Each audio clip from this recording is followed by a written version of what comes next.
তখন না বুঝে কথা বলেনি। আমার খুব গালি দিতে ইচ্ছা হইতেছিল, রোজা রমজানের দিন তো।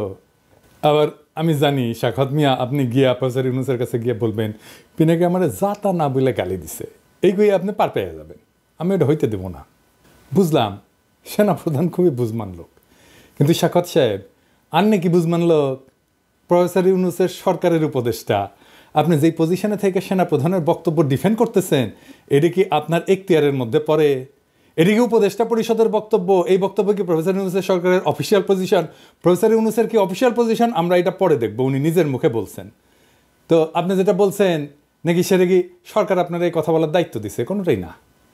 আপনি যে এই কথা কইতে পারেন না উপদেষ্টার শপথ নিয়া, এই আক্কেলটাও আপনার নাই। কিছু মানুষ না বুড়া হয় কিন্তু বড় হয় না। আপনি বুড়া হয়েছেন, বাল পেকে তালতলায় গেছে, কিন্তু বড় হন নাই। অনুরাগ বা বিরাগের বশবর্তী হইয়া কাজ করবেন নাই, শপথ নিয়ে উপদেষ্টা হয়েছেন।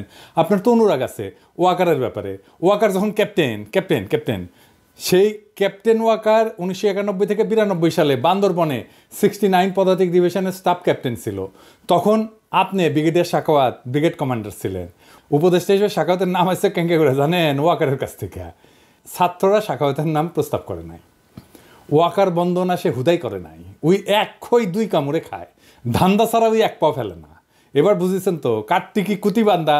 আশা করি প্রফেসর ইউনূস উনারের ডাইকা ব্যাখ্যা চাইবেন যে কেন সেই কাম করিছে, কেন সেই কথা বলিছে। আপনার উপরে ছেড়ে দিলাম গালি না দিয়া। আপনি যদি কিছু না কন তাহলে গালিটা পরে সুদে আসলে বাকি সহ পূরণ করে দেবে ঈদের পরে।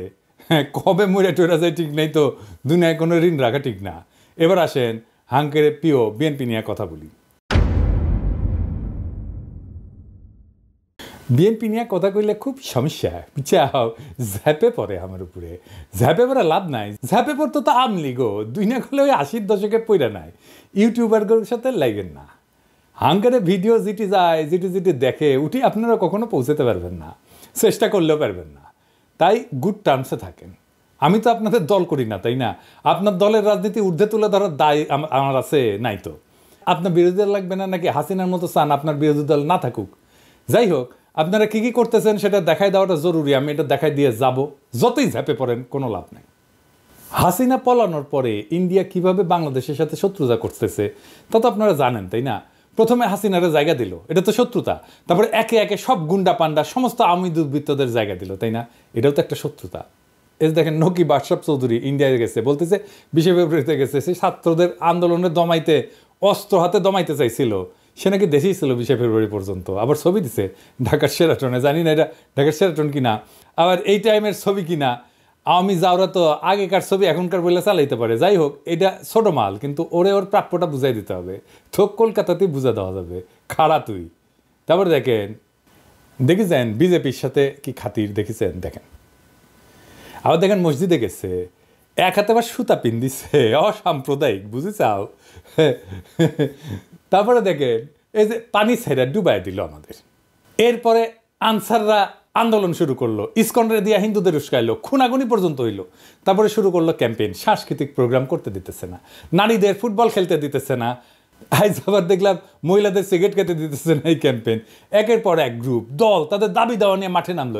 একটাই উদ্দেশ্য, প্রফেসর ইউনূসের সরকার ব্যর্থ এটা প্রমাণ করা। যেই দেশে পুরা পুলিশ বাহিনী ভয়ে পলায় যায়, যেই দেশে পতিত স্বৈরাচারের পান্ডারা প্রকাশ্যেই বলে আমরা যেই শহরের দিনে ঘুরতে পারি না সেই শহরে রাতে কাউরে ঘুমাইতে দিব না। শুনেন, আমাদের কথা স্পষ্ট, যেই রাজধানীতে আমাদের মানুষ শান্তিপূর্ণভাবে দিনে ঘুরতে পারবে না, চলতে পারবে না, সেই রাজধানীর মানুষ রাতে ঘুমাতে পারবে না। আমরা সেইভাবে আমাদের তৈরি করে নিছি। আমাদের ডিসিশন, আমাদের মূল ব্যক্তি, আমাদের নেত্রী যেভাবে এখানে সাজেশন করবে, আমরা পরামর্শ কর্মে আমাদের যেখানে যার সাথে আলোচনা দরকার সেইটা করব। যে পতিত ফ্যাসিস্ট নিজে নির্দেশ দেয়, যেই হাত দিয়া 32 নম্বর ভাঙিছে সেই হাতের এমন অবস্থা করে দেওয়া হয় যেন সারা জীবন মনে থাকে। শুনেন হাসিনার কথাই। 32 নম্বর যে হাত দিয়ে হাতুড়ি পিঠে ভেঙেছে আর ওই ট্রাক্টর চালিয়েছে, তাদের ওই হাত চিরদিনের মতো এমন করে দিতে হবে যেন প্রতি মুহূর্তে হাতের দিকে তাকিয়ে এটা যেন মনে করে যে এই হাত দিয়ে 32 নম্বর ভেঙেছে। এটা পারবে কি তোমরা? সেটা আমাকে বলো, সেটা আমি চাই। সকলের ছবি আছে, খুঁজে খুঁজে বের করো কে কোথায় আছে। বেঁচে থাকবে সারা জীবন আর ওই হাত দেখবে, এটাই আমি চাই, আর কিছু চাই না। যেই দল বাংলাদেশের 2 জন প্রবাসী ইউটিউবার আমি আর ইলিয়াস তার মৃত্যুদণ্ড ঘোষণা করে, হত্যার ঘোষণা দেয়, শুনুন। পিনাকি ভট্টাচার্য ফ্রান্সের একটা লয়ের কথা বলি, if you kill someone you don't need to death penalty, maybe life in the prison 10 years 12 years। ফ্রান্সে কি বাংলাদেশের মানুষ নাই? পিনাকির মতন একটা কুকুর এই ধরনের কাজ করে যাবে আর বাংলাদেশের মানুষ এখানে বসে আছে? অ্যাসাইলাম মারা একটা কুকুর এখানে বসে আছে, এই কুকুরটার গলা কাইটা যদি এখানে কোনো মানুষের ডেথ পেনাল্টি হবে না, life in the prison. I am challenging, I am sorry. ইসলাম যদি আমাকে অ্যালাউ করতো কাউকে খুন করা, 1 নম্বরে আমি খুন করতাম, দিস গোয়িং টু লাইফ, 1 নম্বরে আমি খুন করতাম ওই ইয়েকে, কি বলে, ইলিয়াসকে। Is another talented but very deeply rooted within the wrong process, and this Hassanat guy। যেই দল পেশাদার ডাকাত ভাড়া করে ঢাকায় ডাকাতি করে যেন নগরবাসীর মনে আতঙ্ক ছড়ায়, তাইলে এটা কিরকম অবস্থার মধ্যে আছে সরকার সেটা চিন্তা করেন। সারা দেশে আতঙ্ক তৈরি করা হইল, অপরাধ বাড়তেছে, বাংলাদেশ নিরাপদ না। প্রফেসর ইউনূস বলছে যে অপরাধ বাড়ে নাই, কথাটা সর্বাংশে সত্য না স্যার। ছিনতাই আর ডাকাতি দস্যুতা করলে বেচছে, আর সাধারণ মানুষ নিরাপত্তাহীন বোধ করতেছে। আর এটাই চাইতেছে আওয়ামী লীগ, এটাই চাইতেছে ইন্ডিয়া। সামাজিক যোগাযোগ মাধ্যমে ফেসবুকে কিছু আইডি থেকে পেজ থেকে ধর্ষণ, ছিনতাই, ডাকাতির বিষয়ে গুজব ছড়ানো হইতেছে পুরনো ভিডিও। ফলে মানুষের মধ্যে আতঙ্ক তৈরি হইতেছে। কোনো সূত্র ছাড়া অপরাধের মন গড়া কিছু পরিসংখ্যান সামাজিক যোগাযোগ মাধ্যমে তুলে ধরা হইতেছে। যেমন ধরেন 65 ঘন্টায় 72 ধর্ষণের ঘটনা ঘটছে, জনকণ্ঠে প্রকাশ করেছিল, ভাইরাল হয়েছিল সেই নিউজ। সেই দিনই ঢাকা শহরে কয়েকটা ঘটনা ঘটলো একের পর এক। এই জনকণ্ঠের চিফ অপারেটিং অফিসারকে জানেন? হ্যাঁ, মেজর হাফিজ, হাসিনার 1 নম্বর লেসপেন্সার। ছবি দেখেছেন? দেখেন, ডিজিএফআই ছিল, মিডিয়ার ত্রাস ছিল, দেখেছেন? এর সহকর্মী ভাবতে ক্যাঙ্কা লাগিচ্ছে মিডিয়ার লোকজন, উঠে যায় বসিছে। এবার বুঝেছেন তো জনকণ্ঠ কেনই নিউজ করে। আবার দেখবেন যে আমি কিছু কইলে জনকণ্ঠ ছেপে দেয়, সেটা ফটো কার্ড বানায়, বুঝেছাও? ওই আমারটা দেখে পাবলিক টানে, তারপর এইগুলা খিলায়, বুঝেছাও? আর কি পুরা ইন্ডিয়ান স্ট্যাবলিশমেন্ট মাঠে নামিছে, বিপ্লবী ছাত্র জনতাকে মব কইয়া তাদের দানবায়ন করা হইতেছে। বিপ্লবী জনগণ তো ঘরে ফিরে যায় নাই। আগে দেখেন এই যে বিবিসি কইতেছে মব প্রফেসর ইউনূসকে জিজ্ঞেস করে, দেখেন 32 নম্বর নিয়ে প্রশ্ন করে, ওই কেন্দ্রে শেষ। বিবিসির কি রোল আমরা জানি না, পুরো হাসিনা আমলে হাসিনার লেসপেন্সারি করেছে। শুনেন, আরেকটা বিষয় নিয়ে অনেক আলোচনা হয়েছে, সেটা হচ্ছে যেটাকে মব বা দলবদ্ধ বিশৃঙ্খলা বলা হচ্ছে। এবং সম্প্রতি দেখা গেছে যে এই বিষয়টা যেমন গণপিটুনির একটা বিষয় দেখা গেছে। কিছুদিন আগের কথা যদি বলি, বেশ কিছু ধানমন্ডি 32 সহ বেশ সারা দেশে অনেক ভবনে ভাঙচুর হয়েছে। তো বিপ্লবী জনতাকে কেন মব বলা হইতেছে এটা একটু আমাদের বুঝে দেখা দরকার। আপনাদের মনে আছে আমি বলছিলাম যে জুলাই আগস্ট বিপ্লবকে একটা সত্যিকারের বিপ্লব হয়ে উঠতে হবে, এবং সত্যিকারের বিপ্লব হয়ে ওঠার পরে বিপ্লব বিজয়ের পরে কিছু কাজ আছে, সেই কাজটা করলে এটা বিপ্লব হয়ে উঠবে। সেই কাজটা কি? রাষ্ট্রকে পুনর্গঠন করতে হবে। তো বাংলাদেশের এক শ্রেণীর মানুষ রাজনৈতিক দল, আমি আর নাম কইলাম না, এটারে বিপ্লব বলতে চায় না। এই বিপ্লব বলতে না চাওয়াটা একটা ভয়ঙ্কর পরিকল্পনার অংশ। এটা খুব সাধারণ বিষয় না। আমি একটু খুইলা বলি, শুনেন, তাহলে বুঝবেন কি ভয়ঙ্কর পরিকল্পনা এই রাজনৈতিক দল আর এই তথাকথিত বুদ্ধিজীবীরা করেছে। মুজিবের উৎখাত কি বিপ্লব ছিল? হ্যাঁ, অবশ্যই বিপ্লব ছিল। একটা স্বৈরাচারী ব্যবস্থাকে সশস্ত্রভাবে উৎখাত করা হয়েছিল, রাষ্ট্রের চরিত্র বদলায় দেওয়া হয়েছিল। বাকশাল থেকে একদলীয় শাসন থেকে বহুদলীয় শাসনে প্রত্যাবর্তন করছিল বাংলাদেশ, ফ্যাসিবাদের কবল থেকে মুক্ত পেয়েছিল। কিন্তু ইতিহাস কি 1975 15 আগস্টকে বিপ্লব বলে অভিহিত করে? না। এই জন্যেই আগস্ট বিপ্লবের নেতাদের ফাঁসি দেওয়া গেছে, কারণ এটাকে বিপ্লব বলে স্বীকৃতি দেওয়া হয় নাই। আওয়ামী লীগ ন্যারেটিভ তৈরি করছে না জেল হত্যার, ক্যান্ডা বুক ভাষায় না। হ্যাঁ, আসেন এই প্রসঙ্গে আরেকটা বিষয় দেখি। ফরাসি বিপ্লবের কাল ছিল 1789 থেকে 1799 সাল পর্যন্ত, 10 বছরের একটা সময়কাল। প্রথমে বিপ্লবটা হয় কি, বাস্তিল দুর্গ দখল করে প্যারিসেই এবং অস্ত্র সংগ্রহ করে। আমরা জুলাই এই ধরনের কাজ করেছিলাম, এবং 1792 সালে একটা ঘটনা ঘটে, এটাকে বলা হয় সেপ্টেম্বর ম্যাসাকার। বিপ্লবী জনতা প্যারিসের কারাগারগুলোতে ঢুকে বন্দীদের গণহারে হত্যা করে, বিশেষ করে রাজতন্ত্রের প্রতি যারা আনুগত্যশীল তাদেরকে, অভিজাত ব্যক্তিদেরকে, যারা বিপ্লবের বিরুদ্ধে। এখানে জনতায় বিচারক এবং শাস্তিদাতা হয়ে উঠছিল। ধারণা করা হয় 1200 থেকে 1400 বন্দীকে হত্যা করা হয়, যাদের বেশিরভাগই ছিল রাজতন্ত্রের সমর্থক। এই যে ম্যাসাকার যখন হচ্ছিল তখন একটা সরকার কিন্তু ছিল, তারা এটা থামায় নাই, বিচারও করে নাই। কেন করে নাই? কারণ বিপ্লবী সরকার এটাকে বলতো জনগণের প্রতিরক্ষা প্রতিক্রিয়া। জেল হত্যার সাথে মিল আছে না? ফরাসি বিপ্লবের সেপ্টেম্বর ম্যাসাকারের বিচার হয় না, কারণ সেটা ছিল পার্ট অফ রেভলিউশন, বিপ্লবের একটা অংশ। আর 1975-এর জেল হত্যার বিচার হয়, 15 আগস্টের বিচার হয়, ফাঁসি হয়, কারণ এটা বিপ্লব বলে স্বীকৃতি পায় নাই।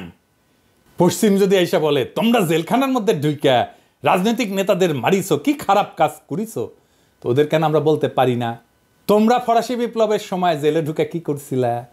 ওইটা ঠিক, আমারটা বেঠিক, কারণ তুমি বড় কর্তা, তোমার পাদে গন্ধ, তাই না? আজ যারা জুলাই আগস্ট বিপ্লবকে বিপ্লব বলে স্বীকার করতে চায় না, এটারে বিপ্লব বলে উপহাস করে, তারা আমাদের সন্তানদের, ছাত্রদের ভবিষ্যতে ফাঁসি দেওয়ার বন্দোবস্ত করতেছে। এটাই ইন্ডিয়ান প্ল্যান। যারা জুলাই আগস্টকে বিপ্লব বলতে চায় না, যারা আমাদের বিপ্লবী ছাত্র জনতাকে মব বলে, তারা ইন্ডিয়ান লেসপেন্সার। এদেরকে আমরা ছাড়বো না। আপনারা আমাদের মৃত্যুর পরোয়ানা লিখবেন আর আমরা আপনাদের ছাইড়া দেবো ভাবছেন? কখনো না। যারা আমাদের নৈরাজ্যবাদী বলতেছেন দেশকে অশান্ত করে রাখছি, তাদের বলতেছি বিপ্লবকে সমাপ্ত করতে হবে, রাষ্ট্রকে পুনর্গঠন করতে হবে, ফ্যাসিবাদের প্রত্যাবর্তনের সম্ভাবনা বন্ধ করতে হবে, সকল গুম খুন নির্যাতন অত্যাচারের বিচার হতে হবে। ওয়াকার সাহেব, আপনি নিজে বলছিলেন না 5ই আগস্টে সব অবিচারের বিচার হবে, আপনি নিজে দায়িত্ব নিয়েছিলেন না? শুনেন, আমি আপনাদের কথা দিচ্ছি, সমস্ত হত্যা, সমস্ত অন্যায়ের বিচার আমরা করব। প্রতিটা হত্যার বিচার করা হবে, প্রতিটা অন্যায়ের বিচার হবে। আর আজ আপনি প্রফেসর ইউনূসকে আয়নাঘরে ভিজিট করতে দেন না। বিডিআরের বিচারে বলেন ফুল স্টপ, আর বলেন বিচার করতে গিয়ে ইনস্টিটিউটের যেন ক্ষতি না হয়। এক মুখে দুই কথা কেন জাতি জানতে চায়? 1971-এর 16 ডিসেম্বরের পরে অসংখ্য মানুষকে ধরে ধরে হত্যা করা হয়। কাদের সিদ্দিকী প্রকাশ্যে বেয়নেট দিয়ে খুশিয়া স্টেডিয়ামে হত্যা করে কয়েকজনকে। কাদের সিদ্দিকীর শাস্তি হয়েছিল? হয় নাই। মামলা হয়েছিল? হয় নাই। নাসিরউদ্দিন ইউসুফ বাচ্চু খুব কালচার করে, 19 ডিসেম্বর এই লোকরে হত্যার নির্দেশ দিয়েছিল, ধরে আছে না, তাকে হত্যা করা হয়। সে নাকি বুদ্ধিজীবী হত্যায় যুক্ত ছিল। শাস্তি হয়েছে নাসিরউদ্দিন ইউসুফে? হয় নাই। মামলা হয়েছে? হয় নাই। কেন হয় নাই? কারণ 1971 রাষ্ট্র বিপ্লব হিসেবে স্বীকৃতি পাইছে। জনগণ সার্বভৌম ক্ষমতার অধিকারী। সেই জনগণ যখন তার ক্ষমতা রিক্লেম করে, দখল করে, তখন সেই আইন, সেই রাষ্ট্র হয়ে যায়। এটাই বিপ্লব।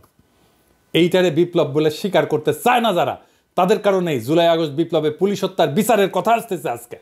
এর জন্য দায়ী সকল বিপ্লব বিরোধী বুদ্ধিজীবীরা, যারা আমাদের মৃত্যু পরোয়ানা লিখতেছে।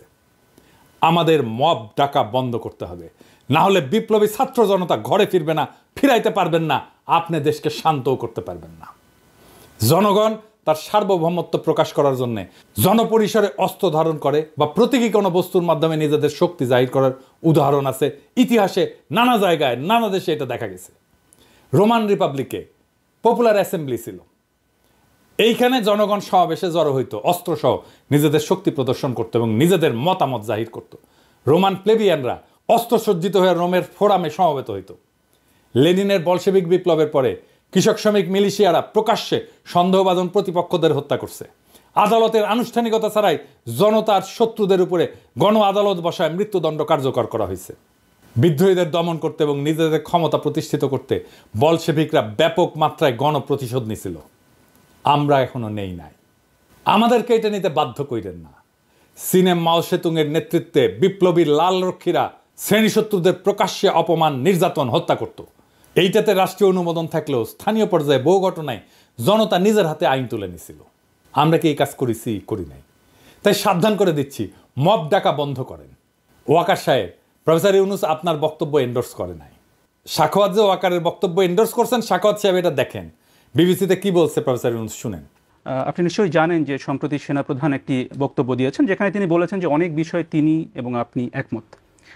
তার মধ্যে তার একটি বক্তব্য ছিল যে সবাই একসাথে কাজ না করতে পারলে বাংলাদেশের স্বাধীনতা এবং সার্বভৌমত্ব হুমকির মুখে পড়তে বা এটা বিপন্ন হতে পারে। আপনি কি এই বক্তব্যের সাথে একমত? এটা ওনার বক্তব্য, উনি বলবেন। এটা আমার ওনাকে এন্ডোর্স করা না করার বিষয় না এটা। তো আকাশ সাহেব, হুদাই প্রফেসর ইউনূস আমার সাথে একমত হয়েছে বলে যে পাঙ্গা নিছিলেন, এখন কেমন লাগে? ওইটা শুনান তো এডিটর সাহেব কি বলছিল বক্তিমায় যায় ও আকাশ সাহেব। আমরা দেশে একটা ফ্রি ফেয়ার অ্যান্ড ইনক্লুসিভ একটা ইলেকশনের জন্য দিকে ধাবিত হচ্ছে, এবং তার আগে যে সমস্ত সংস্কার করা প্রয়োজন অবশ্যই সরকার সেদিকে খেয়াল করবেন। আমি যতবারই ডক্টর ইউনূসের সাথে কথা বলেছি, হি কমপ্লিটলি এগ্রিজ উইথ মি। এখন একটা ইন্ডিয়ান লাইন, সেটা হইতেছে প্রফেসর ইউনূসকে সরাইতে হবে। এই দেখেন রিপাবলিক টিভির মৌখ কি বলে, দেখেন। এই মোহাম্মদ ইউনূসকে যদি না সরানো যায় ভারতের মঙ্গল নেই। শুনেছেন, এইটাই ইন্ডিয়ান লাইন। এই মোহাম্মদ ইউনূসকে যদি না সরানো যায় ভারতের মঙ্গল নাই, এটাই ইন্ডিয়ান লাইন। তাই এখন লাগিছে প্রফেসর ইউনূসকে কিভাবে সরানো যায়, এটাই রাস্তা। যত দ্রুত সম্ভব নির্বাচন দেওয়া যায়। তাহলে কিভাবে এটা অর্জন করা যাবে? 1 নাম্বার, বাংলাদেশে আইন শৃঙ্খলা নাই এটা প্রমাণ করা। কিভাবে ইন্ডিয়ান প্রভাবিত জনকণ্ঠে এই কাজ করিচ্ছে সেটা দেখাইলাম।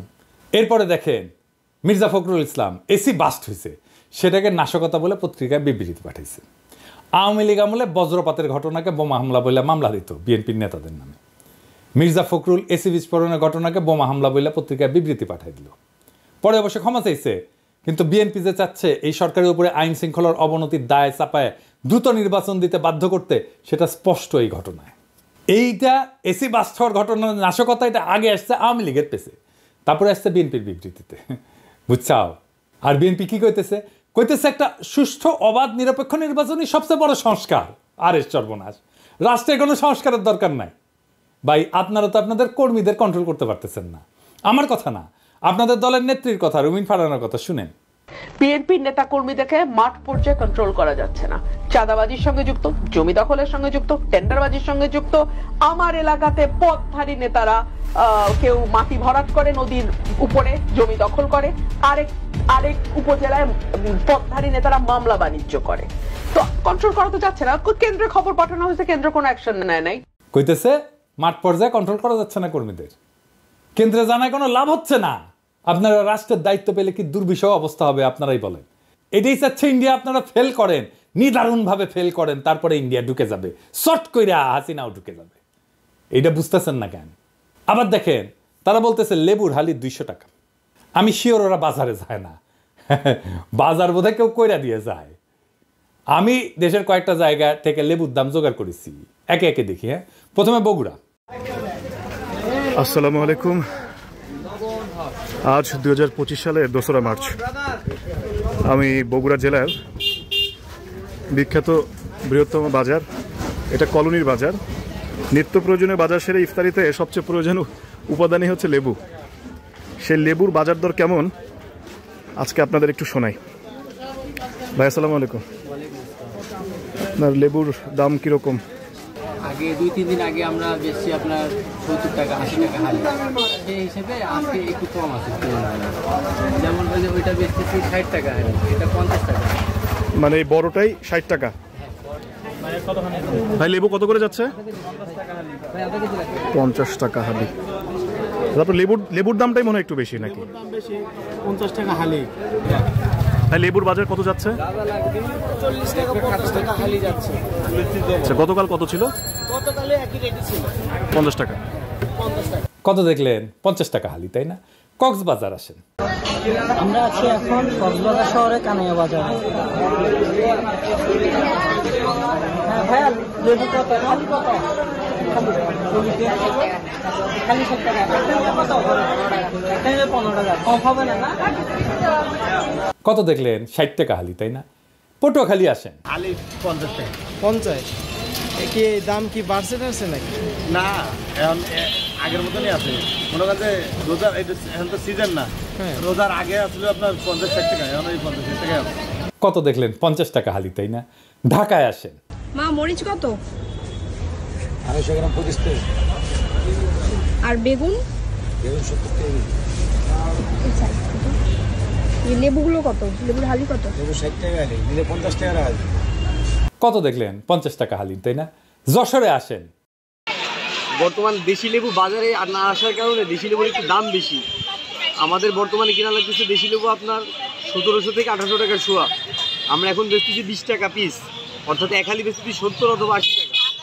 একটু বেশি দাম 80 টাকা হালি, কিন্তু 200 টাকা তো না। তাইলে বলেন এত বড় একটা সবচেয়ে বড় রাজনৈতিক দল লেবুর দাম 200 টাকা হালি কিভাবে বলে? কি বার্তা দিতে চায়? কালবেলার রেফারেন্স দিচ্ছে। কালবেলা কার পত্রিকা? সন্তোষ শর্মার পত্রিকা। তো এই সন্তোষ শর্মা ইলিয়াসের ভিডিওতে দেখছেন সে কে? পুরা রয়্যাল লোক। তাইলে এইটা যে ইন্ডিয়ান একটা পরিকল্পনা প্রফেসর ইউনূসকে সরায় দেওয়ার, তাতে কোনো সন্দেহ আছে? বিচারের ভার আপনাদের উপরে দিলাম। বাংলাদেশে ইন্ডিয়ান প্ল্যান বাস্তবায়ন করা যাবে না, ফুল স্টপ।